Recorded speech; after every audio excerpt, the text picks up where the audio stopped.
This is an extract from a novel called House of Names. It's the first time I've read from this. It's set in ancient Greece.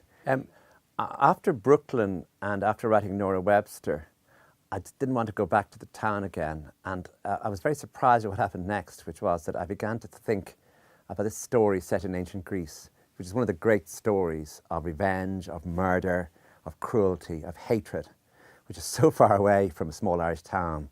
This is ancient Greece, and the images of violence in it really surprised me. I just didn't know I was going to do this.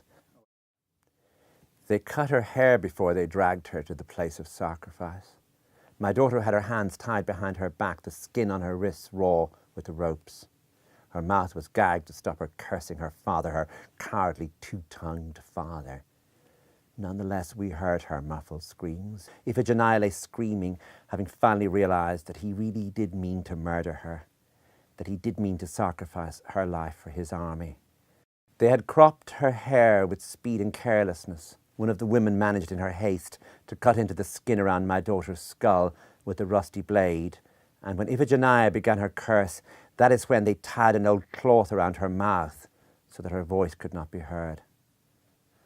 I'm proud that she never ceased to struggle, and I am proud of her now, as I know that never once then, not for 1 second, despite her mild accepting speeches, did she accept her fate, or cease when the time came to try to open the twine around her ankles, or give up the struggle to unbind the rope around her wrist, so that she could get away from them, or curse her father, so that he would feel the weight of her contempt.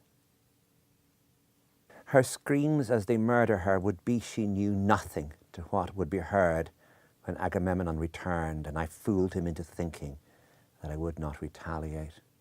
I waited and I watched for signs and smiled and opened my arms to him, and I had a table here prepared with food for the fool.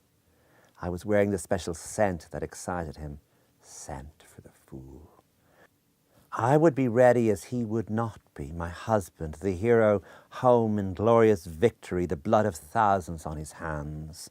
But his hands washed now as though free of all stain, his hands white, his arms ready to embrace his friends, his face all smiles, grinning from ear to ear, the great Agamemnon, ready to hold up a cup in celebration or put rich food into his mouth, his gaping mouth, relieved that he was home.